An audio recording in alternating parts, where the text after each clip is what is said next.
Right, we will reconvene our meeting and continue with Secretary Moore. Great. So maybe just before I kind of dive into some of the budget related items, we'll touch on the last change in the Secretary's office that we've created over the last year, which is previously we had a Director of Finance and a Deputy Director of Finance, and recognized that that was more capacity we needed in the sort of financial expertise space. And what we were really missing was somebody whose interest was in the overall operations of the agency and working to create some process consistency from department to department. And that really was laid bare for us when we had two of our business managers leave in short order from Forest and Parks and Fish and Wildlife. Sort of looked across the agency for who we might be able to redirect for a short period of time to provide capacity in those shops, and realized there wasn't really, other than that those folks all worked for A&R, there was no real benefit to them being from within the agency, because every department's processes were so different. You could just as easily have brought in somebody from VTrans or somebody from ACCD as bring somebody from DEC into FPR to work on processes. So at that point made the decision to create this Chief Operations Officer position out of what had been our Deputy Director of Finance, who will be working to sort of improve our own internal process consistency, as well as make some other kind of operational improvements. Chief among them, A&R has 5 regional offices on top of our significant presence up at National Life. And those regional offices, I think, have always struggled to sort of have the kind of access they need to leadership within the agency and making sure that they are appropriately resourced. And so that is also an area of emphasis for this Chief Operations Officer position. Kim Greenwood, who is our COO, is probably a familiar name to a number of you. She had been the DEC Deputy Commissioner for several years prior to moving into this role. But we're really thrilled to have her in place, and look forward to sort of the process improvements we'll be engaging in over the next several years as a result. And you'll continue to have those other, I don't know if they were direct, the money people at the Correct. departments. Correct. What we're trying to do is have a grants in, grants out, contracts out process in each of the departments that looks very similar, so that if you had somebody leave from a particular role, they would have a counterpart in one of our other departments that could help provide some interim capacity we refill. Great. The next slide after the org chart really gives a set of operational highlights. A couple of them we've already touched on, which is the climate office and the EJ unit. There's also a role that the warden service is playing in helping support implementation of the governor's 10-point public safety plan. And then we went through a rulemaking, I believe, after the legislature adjourned this year, where we, building on some work that the Department of Financial Regulation had actually helped us with, doing a benchmarking study of state parks, gate fees and state parks in neighboring jurisdictions, and showed that we were woefully undercharging out-of-state visitors to our state parks compared to the prices Vermonters are asked to pay when they go to a park in New Hampshire or Massachusetts. So we've corrected that and are anticipating that should generate about $1.5 million worth of new revenue annually, which is good news, because we are not immune to the hiring challenges that exist across the landscape. Really struggled to fill our park staff positions last summer, and ended up doing a whole class reclassification and raising the low end salaries by about $2 an hour. So much of that $1.5 million will offset the salary increases we are now providing to our park attendants. Great. Can you remind us or just give us an overview of the role of the wardens, the 10-point public safety plan and the role of the wardens? Sure. So the 10-point public safety plan has the vast majority of it is really focused on Vermont State Police. But as you may know, Vermont State Police has faced some really significant recruitment challenges and currently has a considerable number of vacancies. And so the governor had specifically asked all of the law enforcement organizations within state government, so which is the wardens, their sworn law enforcement officers in liquor and lottery, as well as the DMV enforcement section at the operational level. So the majors of each of those different LEOs has come together to talk about ways that they can sort of help buttress the work of state police in areas where there's overlap with one of these other organizations. The two primary pieces that the wardens are engaged in is taking on additional work around animal cruelty cases, which had traditionally fallen to state police. And then we'll have a leadership role in patrol activities in state parks this summer. Again, which was largely state police. As you might imagine, DMV's expanded role really focuses on commercial vehicles. They are already doing inspections, but have expanded that, I think, to do some crash scene investigations as well. And then liquor and lottery has investigators that have been able to augment and support VSP in that area. So it's trying to draw on the strengths of the law enforcement organizations as a whole within state government and make sure state police is able to meet needs of Vermonters. Thank you. The next piece is just a overview of what I see as the areas of emphasis. And the first one is probably chief among them. The agency has been the beneficiary, or agency programs have been the beneficiary of really significant funding through the ARPA, America Rescue Plan, as well as the bipartisan infrastructure law. Between those two different federal funding programs, ANR will receive about $600 million worth of pass-through funding over the next 4 years now, which is just an incredible amount of money and amount of work. Most of this work is related to drinking water, stormwater, and wastewater infrastructure, although there are also opportunities related to contaminated sites, both Superfund sites as well as brownfield remediation, climate action, although a lot more of the climate action work is actually under the Inflation Reduction Act that we're still learning about, as well as forestry. And the bipartisan infrastructure law specifically emphasized some efforts related to the implementation of our state forest action plan. So it is, I think we continue to sort of waffle between excitement to have resources to address some long-standing unmet needs related to this core infrastructure in particular, and I'm going to go with terror at times about how much money we've been tasked with deploying. The agency did come to the Joint Fiscal Committee this summer with what we've referred to internally as the big ask. We sought permission to hire more than 40 limited service positions to support our ability to deploy these funds. And we're grateful to have both the governor's office and the legislature's support. We're continuing to work to fill those positions. The technical positions have been somewhat easier to fill, challenging, but not as challenging, frankly, as the grant and contract administrator positions. I think the technical positions have the allure of people who are simpatico with the mission of the agency, who really want to come in and do this kind of important work, public health and environmental work, versus business office grant and contract administrators can work anywhere and frankly get paid a lot more working outside of state government. And so those roles continue to be a challenge for us to fill and are a bit of a bottleneck in our overall process. But have been grateful for the support we've received writ large from both branches of government in staffing these initiatives appropriately. Can you just say one more time the amount of money? It's roughly $600 million above sort of our base appropriations over this 5-year period. About $200 million in ARPA and $400 million in bipartisan infrastructure law.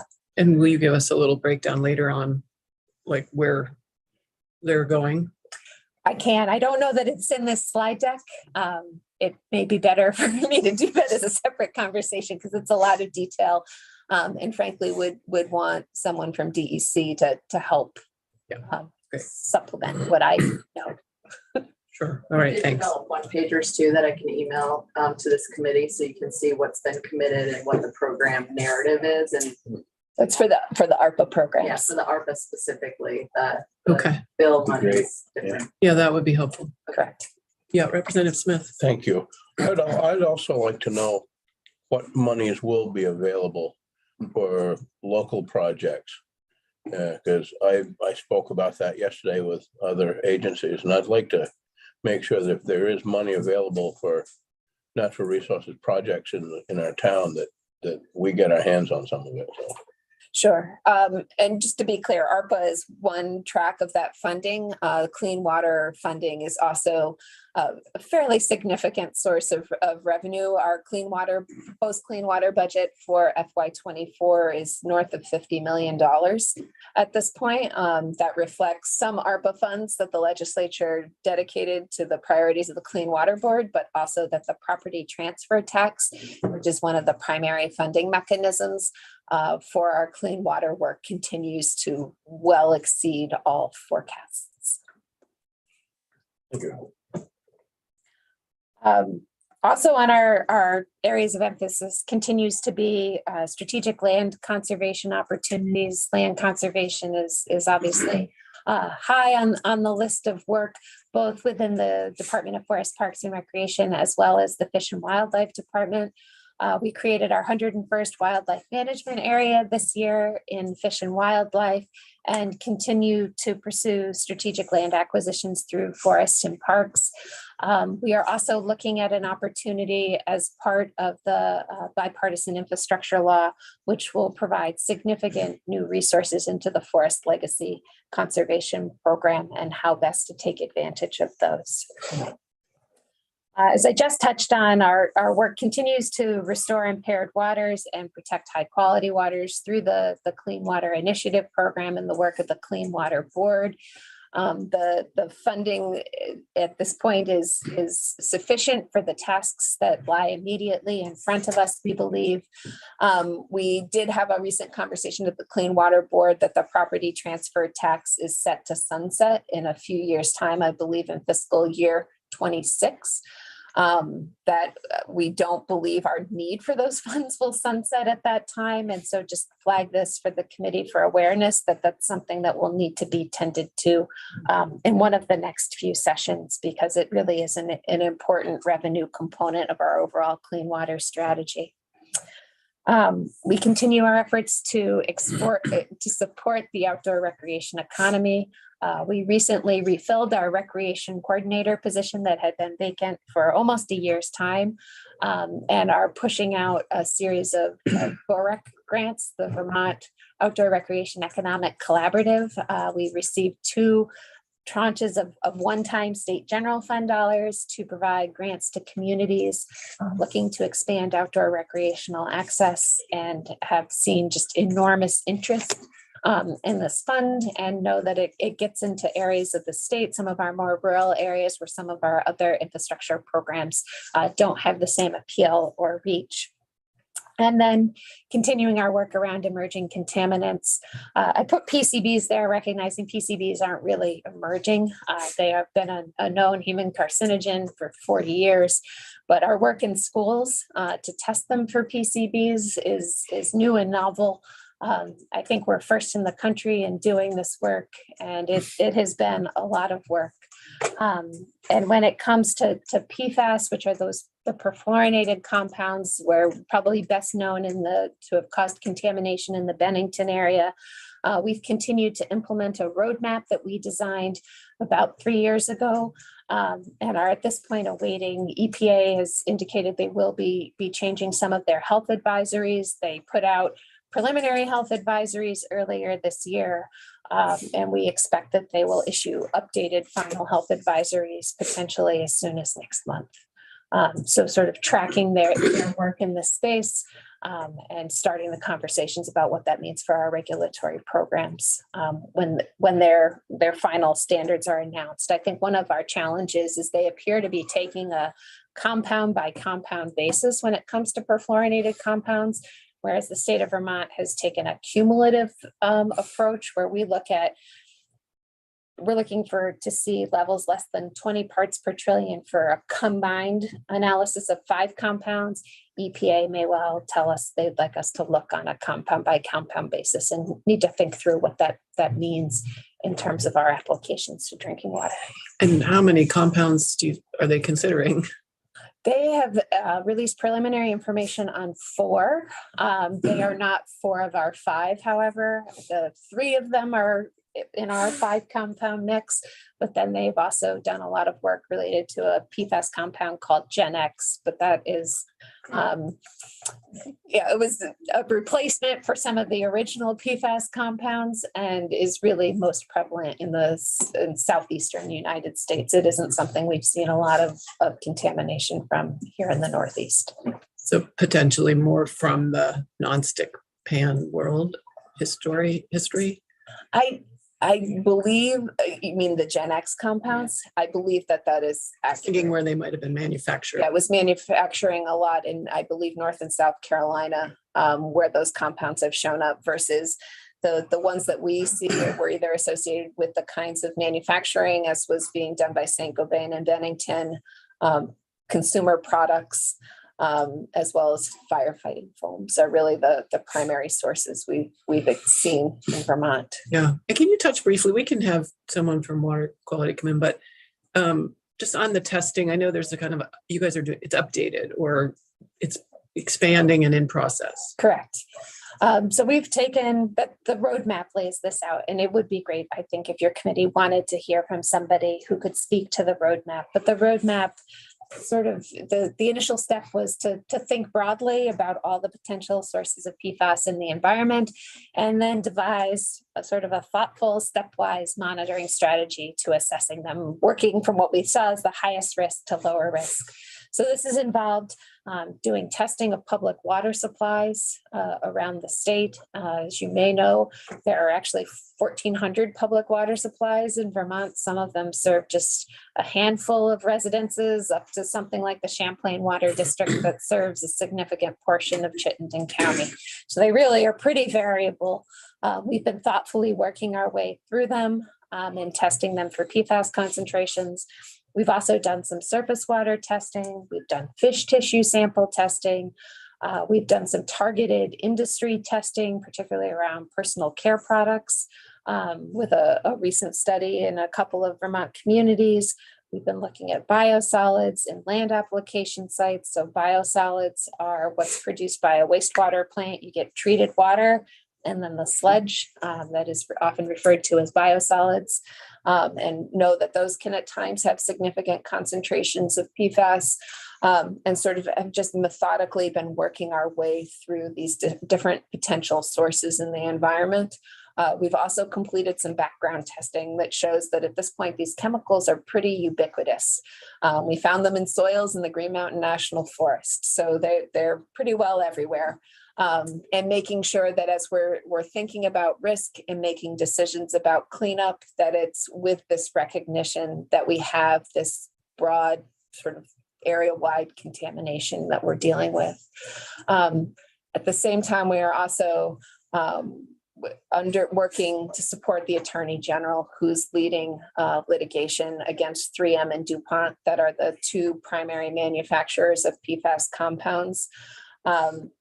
This is work where the AGO has in turn retained outside counsel and outside technical experts that we are providing data, information, and perspective to as they conduct their work.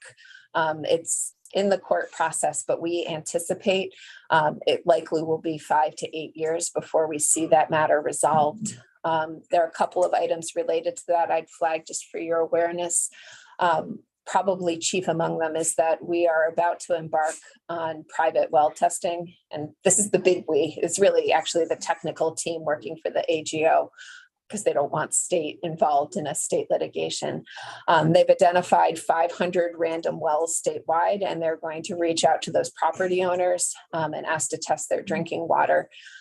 This is a similar approach that was used in some litigation around MBTE, which is a gasoline additive that the state of New Hampshire successfully pursued several years ago. And it allows us to have data that speaks to the extent of potential contamination. We are fully anticipating that we will find somewhere between 10 and 20% of these randomly selected private wells with concentrations of PFAS that exceed our state drinking water standard. And so in the budget adjustment that was released at the end of last week, there is $3 million so that we have funds within the Environmental Contingency Fund to help property owners install point of entry treatment systems, sometimes called POETs. This is what we used initially in Beddington, where levels of PFAS in folks' private wells exceeded the state health standard. And so have proposed to have this funding available so that when we start to get results back from private wells, we're in a position to provide support to landowners or property owners. Did you say that was in the Budget Adjustment Act? It is, and there's a $3 million line item in the Budget Adjustment Act. Smith and then Sibilia. Thank you. 500 private wells to be tested. Is it going to be people going to be called and say, may we test your well? Or are they going to be called and say, we are going to test your well? No, it's a voluntary It is. program.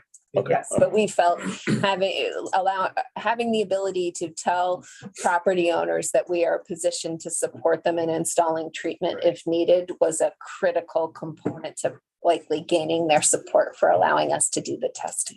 Okay. Well, Thank and you. also, as I recall, I think that the test is $1,000. The tests are also being covered by the No, I understand, but I mean, it'd be great if you called me. Oh, I see. Yes, they are a very expensive test. Yeah. Representative Sibilia. Yeah, I just, thanks, Secretary Moore. The POETs,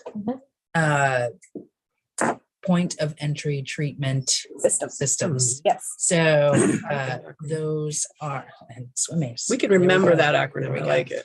It's a good one, right? So where there are contaminants that would allow for, so, and you don't have a public system, Correct. it allows for usage of the water. So it's treating. Correct. Yeah, okay. It's a granular activated carbon treatment system.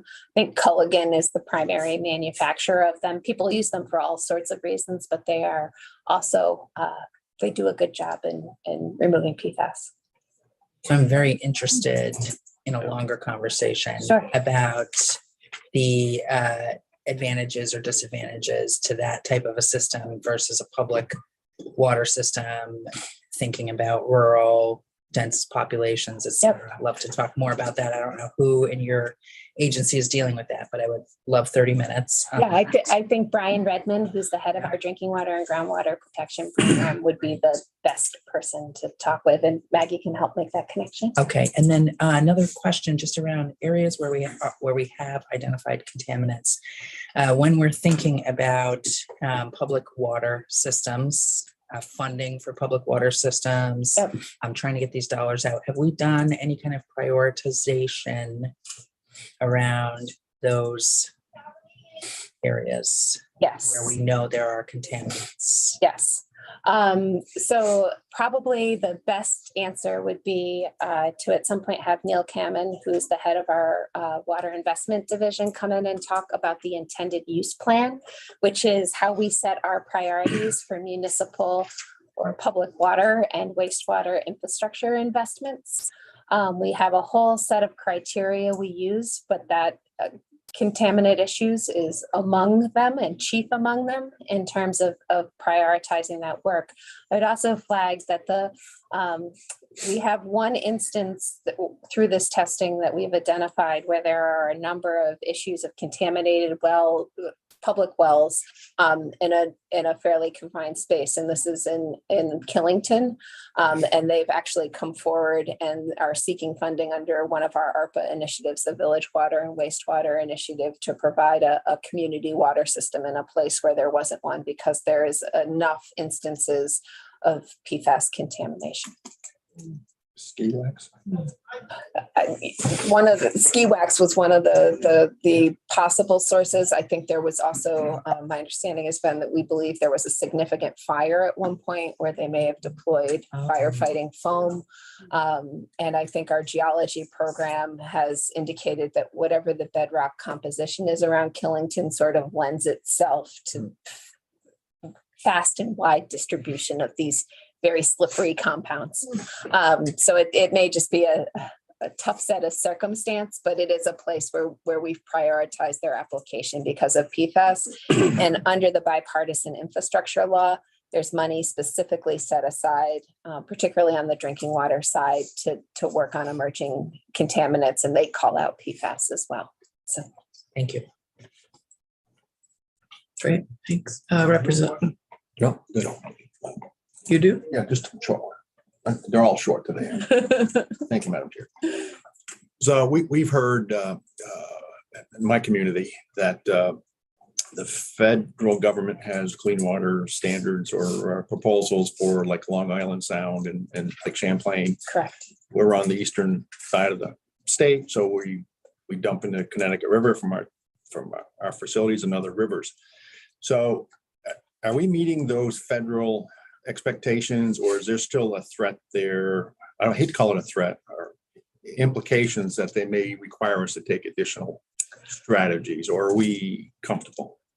I think, to borrow Maggie's term, we're in the messy middle. So both of those are long-term programs, right? That we know that these are complex ecosystems, whether we're talking about the Connecticut River and Long Island Sound, or Lake Champlain, or Lake Memphremagog, and change won't be seen immediately. Wastewater plants also tend, in all three instances, it's a nutrient pollution concern. When we're talking about the Connecticut River and Long Island Sound, it's nitrogen. And when we're talking about Lake Champlain and Lake Memphremagog, it's phosphorus, but still nutrient concerns. And we know that these won't be addressed overnight. Wastewater plants tend to be a small component of the overall load in every instance, but are an important piece of work. And there are efforts as our wastewater permits are issued on 5-year cycles. And as permits come due, we look at whether enhanced nutrient removal needs to be added to those permits. So that remains a work in progress. I would say EPA has indicated general satisfaction or frankly, I think, gratitude for the work we've done over the last 5 to 7 years, particularly kind of following on the heels of Act 64 of 2015, which is Vermont's Clean Water Act, that kind of set the current work in motion, as well as the conversation about funding that ultimately came to fruition. So we're in a good place today, but we need to keep after it.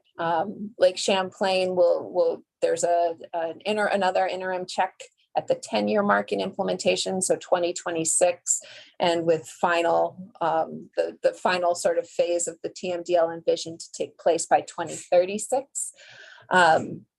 So more to come, but I would say where we sit today, I think they are pretty pleased with our progress. Thank you. And you mentioned the wastewater permitting. Are they current in most cases, or because there was a time there we were delayed? Correct. Actually, I think almost every permit in the Champlain Basin had expired while the TMDL was appealed in 2008 and wasn't reaffirmed by EPA or replaced by EPA till 2016. And in the interim, we didn't issue any wastewater permits. 5-year cycle, and I believe we have caught up at this point, or in the process. I think there are a handful of permits that are in different places of sort of being finalized or appealed, but we're real close to finally being caught back up. Thank you. All right. Then the last couple of slides I have are just a little bit of information on budget, just to give you a sense. So our budget from last year, as a point of reference, was almost $188 million.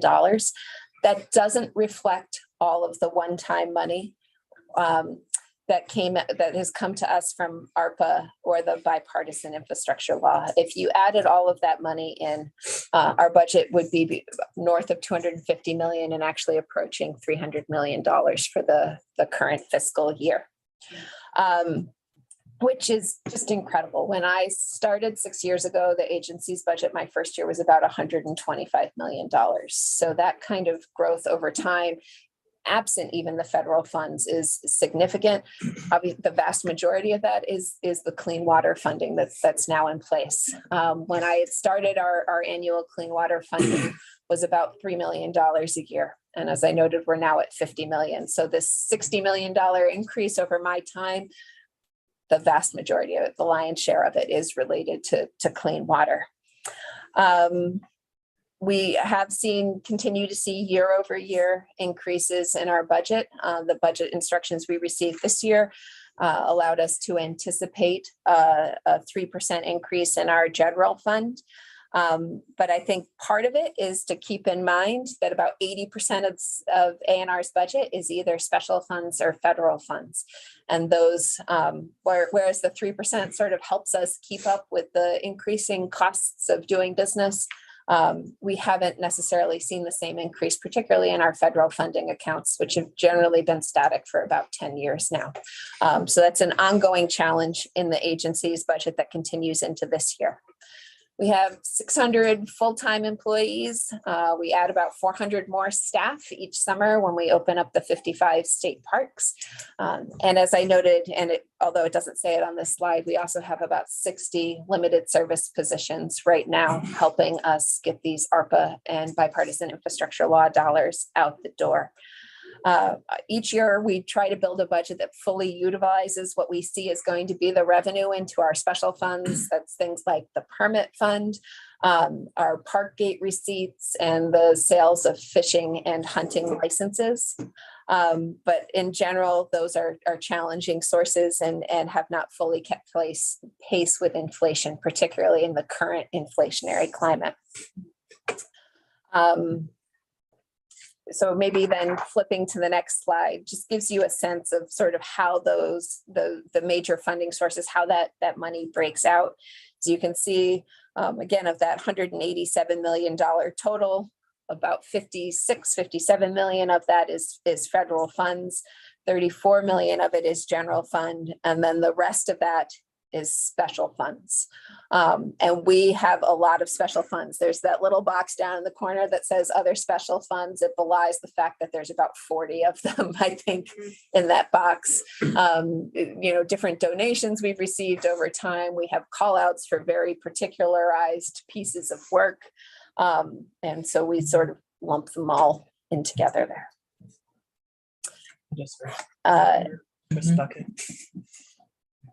And then the only other thing I would flag, just because I see we have an acronym on the page, is the IDT funds is interdepartmental transfer. It means we're receiving money from a different agency of state government for a specific purpose related to ANR's mission. Can you give us an example of that? Public Service Department collects telecom licensing fees, and there are a number of telecom facilities that are located on ANR-owned lands, and so they'll transfer the money to us. What? I heard a request for you to say that again. There are telecom facilities on state lands, so cell towers.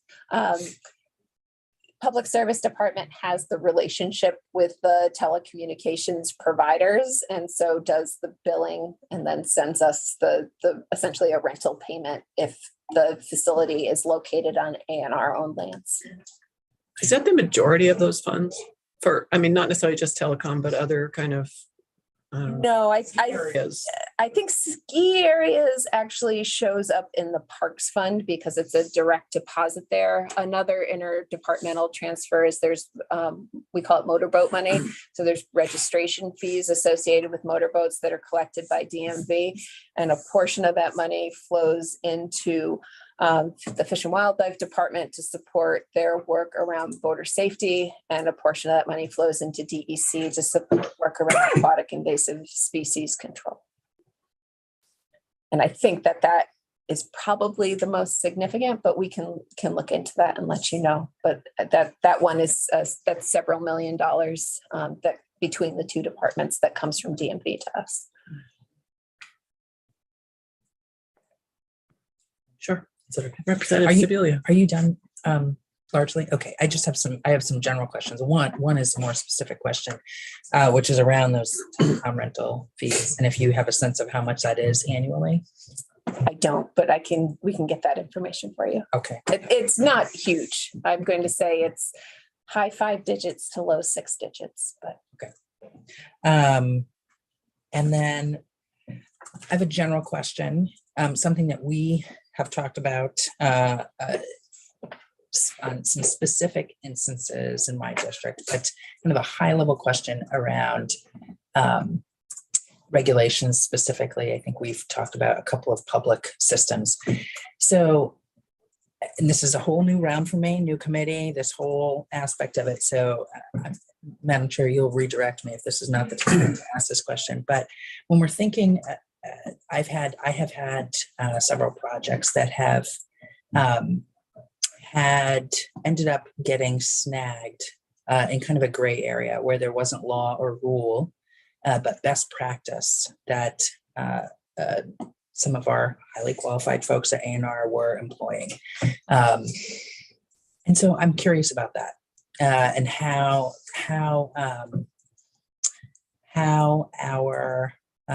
your staff how those decisions get made. If there's a lot of autonomy around those decisions, if there are check-ins, if those are organized kind of decisions. You understand my question? I do. Okay. I do. And I think your questions probably may have come out of drinking water, but it could be generalized to probably almost any of the A&R programs. And acknowledging, Madam Secretary, that you all are on the front lines of the science, but Yes. the laws and rules may not be with you. And you only have as much authority as you're given. Correct. So Correct. wanting to understand how that is. Yes. So we have a raft of policies and procedures because sort of to my mind, the way A&R maintains its authorizing environment for all of the work we do is by being consistent and staying within the authorities that we have been granted by the legislature. So we are organized into teams, programs with, I should say, agency, and we have departments, we have divisions, and then we have programs. And then sometimes even within those programs, there are sections. But throughout, we endeavor to ensure consistency. So if you call a wetlands biologist in Springfield or a wetlands biologist in Worcester, you should get the same sort of answer. It won't be identical. Some of it is using best professional judgment based on conditions on the ground. But in broad strokes, you shouldn't feel like you're getting a different answer if you're in a different place in the state. And the way we ensure that consistency is through documentation, through some pretty intentional training as new staff are onboarded, where they're paired up with a more senior staff who is reviewing their work to make sure it's consistent with other members of the program. And then we also create opportunities for sort of staff at different levels in the agency to have more informal conversations about process and procedure.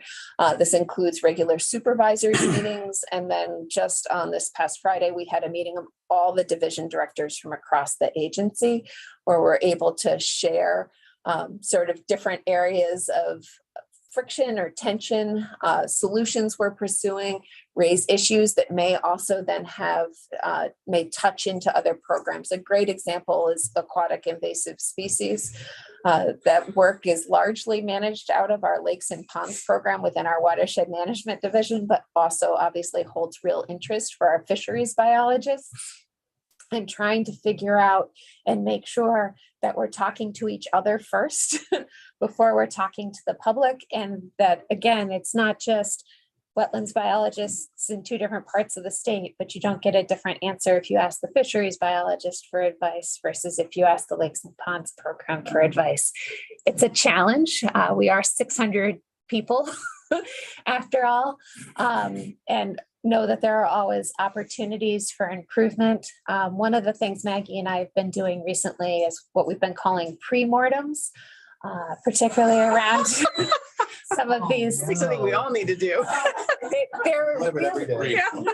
they're very helpful. We've been doing them around some of these ARPA initiatives. But again, where we're starting to hear feedback from folks that things might not be going quite the way we had hoped they would go. We're now far enough into the work to get people together and just say, this isn't about any project. This is about process and how this is working and what opportunities there are for improvement. What are sticking points people are hearing?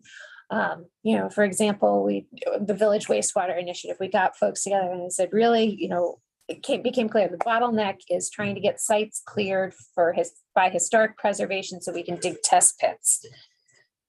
But if you don't back up and sort of see this pattern, it becomes really hard to know how to address it. So always looking at opportunities to do that kind of level set, check to see what our sore spots are, and then hopefully work in the agency or with external partners, sister agencies to address. So I would say, I would like to say you have been tremendously responsive when I have brought, and I'm really grateful to you and thank you very much.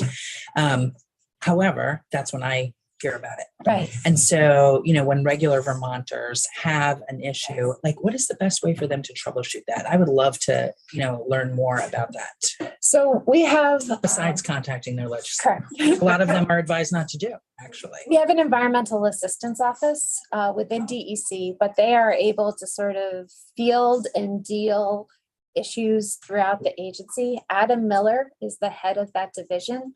I'm sort of hopeful, Madam Chair, that you may wish to ultimately hear from particularly the DEC division directors to provide a little bit more meat on the bones, but would encourage you to consider hearing from all of the agency division directors just to get a little bit more of an insight into the work of the agency. But Adam Miller can talk about his compliance assistance team and the fact that they should be viewed as just being a phone call away and can help folks with any of those concerns connect to the right resource in the agency. That is fantastic. Thank you. I should have asked you that question a long time ago. Sure. Thank you. You're welcome. Actually, I have Representative Smith and then Pat. Thank you. I'd like to ask you a pre-mortem question about well testing. Yes. You said it's going to be voluntary. Now, suppose the government or whoever is going to be doing, who's going to be doing the testing? The technical experts for the private counsel retained by the Attorney General. Okay. If they test someone's well and find a serious problem, I've had one at my home for 40 years and I'm not dead yet. So if they test a well and find serious problems, it's going to be a financial responsibility. Who's going to pay for that? Right. So the testing we're talking about is limited to PFAS. It's not going to be a broad priority pollutant scan of folks' wells.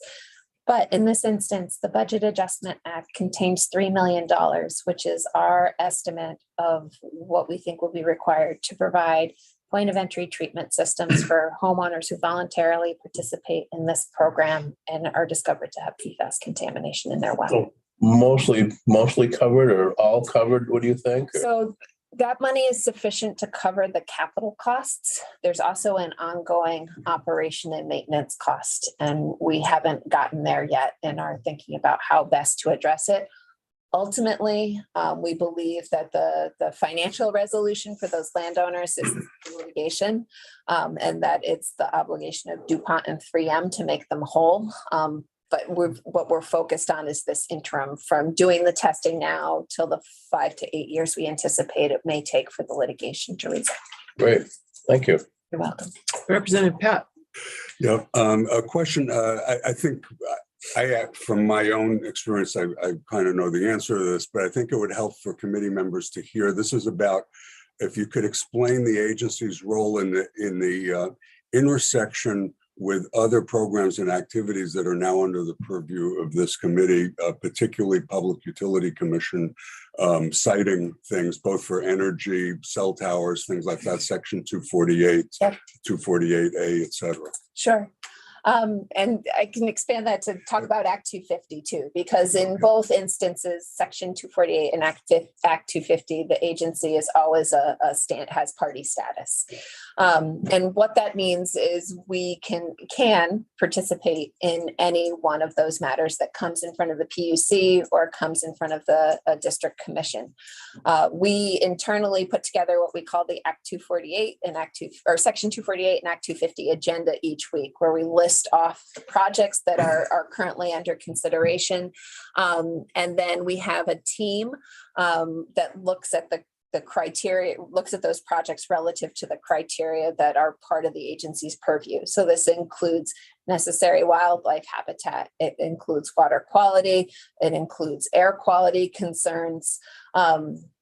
I'm sure there are others, but those are the three that river and riparian area concerns. Those are sort of the key ones where we're looking at and providing input and feedback to the district commissions and to the PUC about impacts that a particular proposal might have on necessary wildlife habitat, or might have that a project may require an air pollution permit that they haven't obtained yet, or how it will connect to the public drinking water supply.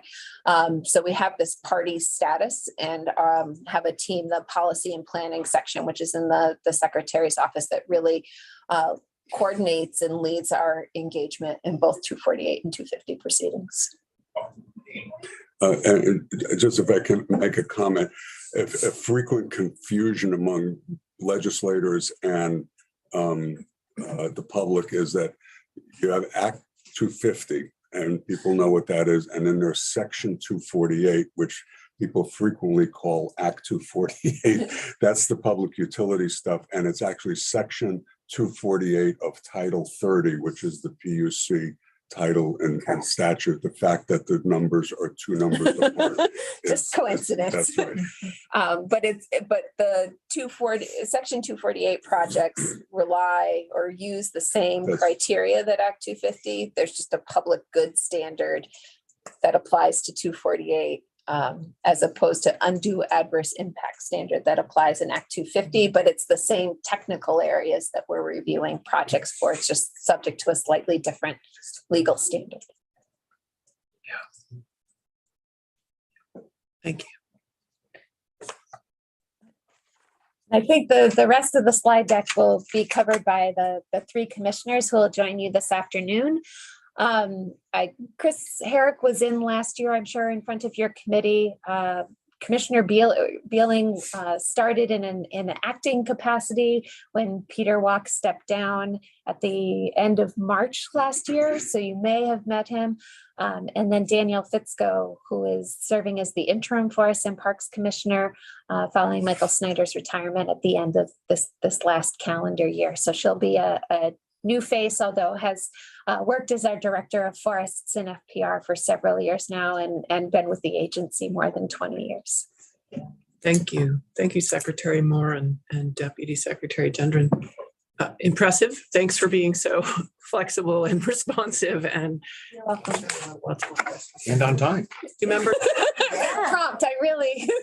do members have any last follow-up thoughts or questions? No, not seeing any. I have just one that I held off because I didn't want to. Sure. But is sludge or biosolids, are they always spread? So what happens otherwise? So it's a decision made by the individual municipality. Some of them go to the landfill, the Coventry landfill. Some of them actually are shipped out of state. And I believe maybe land applied out of state. And then some of them are land applied in state. So there's a variety of different solutions as to how folks are managing kind of that final end product of the wastewater process. And can you remind us who, I'd like to learn more about the testing there. Who should we have in for that? So that work is managed out of the Waste Management Division. Matt Chapman is the division director, and then Eamon Tuig is the program manager. So I would love to ask a question on this new area for me. Who would be opposed to banning spreading that on land in Vermont? Municipalities, it has there's some very significant cost implications associated with landfilling that material. The costs are lower to land apply. I think that you would also, I don't know who sort of speaks to our long-term landfill capacity from a stakeholder perspective. Certainly it's a concern within the agency. Landfill capacity is finite. And putting sludge into the landfill reduces the available room for trash going forward.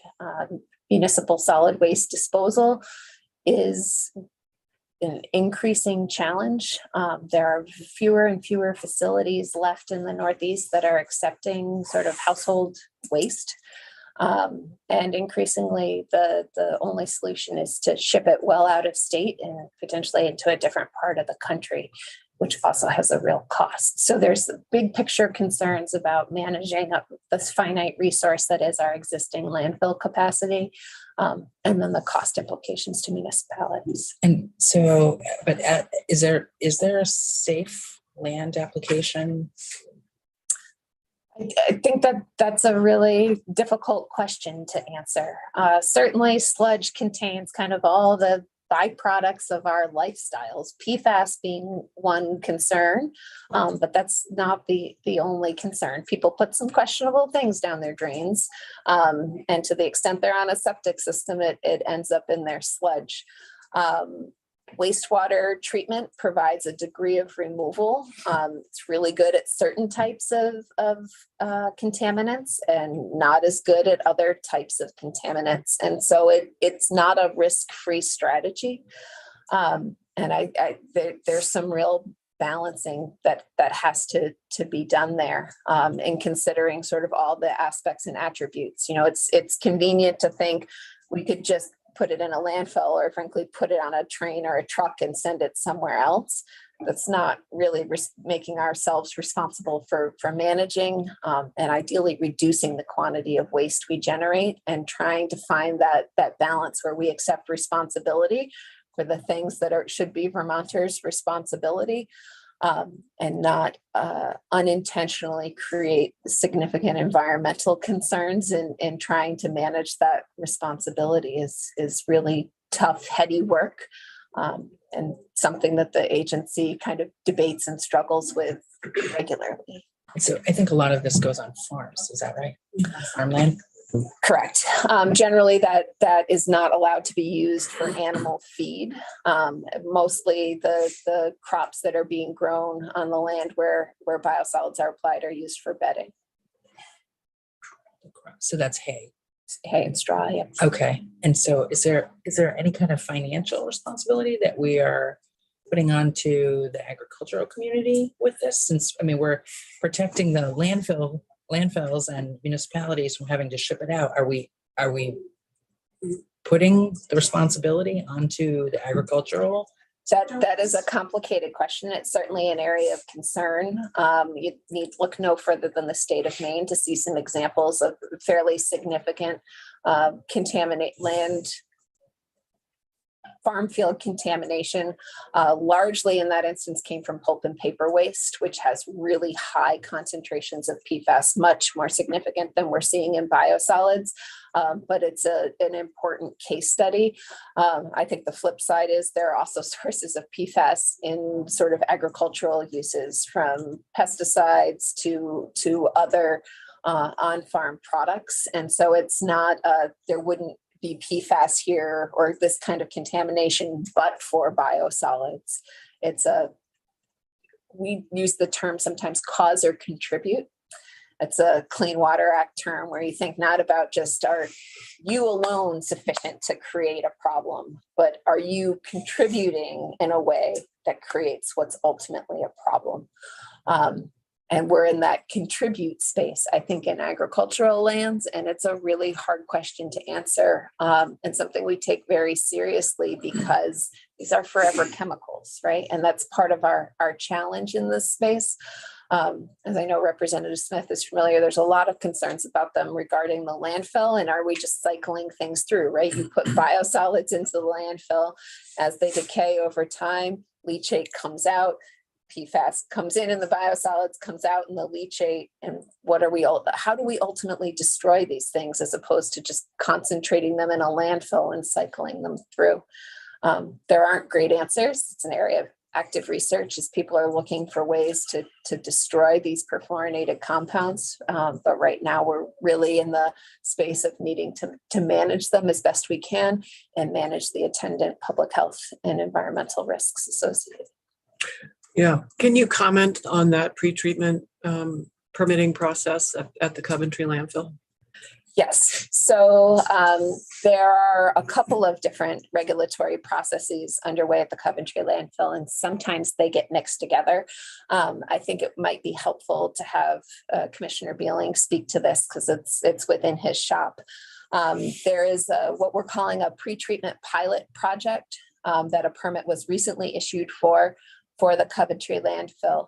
Leachate, as I noted, is sort of the water or the liquid water is Yes. Doesn't sound. generous. The liquid that is generated as organic materials break down in a landfill. And then in areas, the open face of the landfill, it also includes rainfall that may be coming in contact with the garbage, as opposed to once the landfill's capped off, it continues to generate leachate as materials break down, but at much smaller amounts. Currently, the landfill at Coventry has a extensive leachate collection system. And that leachate is gathered through a series of pipes, put on trucks, and driven to several different wastewater facilities where it is treated currently. Obviously, that's not a great solution, both because we're trucking waste all over the state, also because wastewater facilities aren't necessarily well positioned to handle kind of the brew that is leachate. So we issued a pretreatment permit to Casella and asked them to pilot a technology at the Coventry landfill to see if they are able to reduce concentrations of PFAS in particular, but also looking at other priority pollutants through the installation of a pretreatment process. They did an initial sort of literature review. This is very much an area of emerging science. Came in with a set of technologies that they believed could work, had a consultant review them. We then hired our own consultant to review their consultant's work. And they then applied for a permit to pilot the preferred approach. That permit will have them do one more check to see if there are any other technologies that should be part of consideration, just because this is an evolving area, but expect that they will put online a pretreatment unit that will treat up to 25% of the leachate later this year. I believe the intention is to have it operate for a full year. At least some of the technologies that they evaluated appear to be challenged by extreme cold. A number of them, I think, were developed, I want to say, in Australia, and so just don't have the same kind of climate experience that we have. And so before they go full scale, it seems prudent to have them do a sizable treatment project, but check and see if it actually will work through the winter. So that effort is underway. At the same time, There is also the way the landfill is built, and again, Commissioner Beeling or Matt Chapman would be better able to speak to this, is it has liners underneath it. So there's a liner, there's a set of what we refer to as under drains, which are pipes that sit under that first liner, and then there's a second liner. And the idea there is you've got sort of a belt and suspenders approach to keeping any leachate from being able to migrate into the groundwater below. We've discovered that we check the quality of the water collected in that under drain system and discovered that there are low levels of PFAS showing up in those under drains at this point. So there is a second set of permitting activities underway regarding treatment, the appropriate management and treatment of the water coming out of that under drain system. And what's the timeline on that? We can ask later. Yeah, I don't know that off the top of my head. Great. That was very helpful. Representative Pat. I just want to mention that the landfill is a prime example of the intersection of Act 250 and Section 248. Yep. I ended up knowing way more about landfills than the average person because of the Coventry, the power plant there. But it was and attended Act 250 because the landfill was going through permitting to expand, and we were telling the Public Service Board at the first time that we didn't want them to approve our project unless the landfill expanded. Otherwise, it wouldn't make sense economically to build a power plant there. And so it's interesting I did at least 50 public tours there explaining some of the things about how a landfill operates and thinking to myself, how did I get here? So in addition to the leachate collection system, the Coventry landfill also has a gas collection system. Yes. And the gas is collected as a renewable natural gas that then is used to generate power. So it does have there's a lot of different things going on at the landfill. Isn't the engineer in me? It's a really exciting place to visit. The EPA requires that a landfill collect the gas because it would be very dangerous, first of all, as well as an environmental nuisance if it wasn't collected and flared and burned, which reduces the methane to carbon dioxide, which reduces the greenhouse gas impact by about 29 times. So what the plant does, to oversimplify this, is take the gas that has to be burnt anyway and do something useful with the combustion. Correct. When was that plant built? It went into operation in 2005, and it was expanded 2 times in the next few years. Sure, go ahead. Thank you, Madam Chair. Just a quick question. Does A&R help the towns informational wise for public deposits of what they're putting into their wastewater systems, for by flush or by dumping? We do some sort of education and awareness work. There is a septic system week every week where we try to push out the message, your toilet isn't a trash can. Is an important component of that. We've done cooperative efforts through the Green Mountain Water Environment Association, which is a trade organization for municipal water and wastewater officials. We've done cooperative efforts with them over flushable wipes, and that they were seeing real problems with those wipes clogging pipes, but also fouling pump stations to the point where they were causing sewer overflows. And money on top of environmental concerns.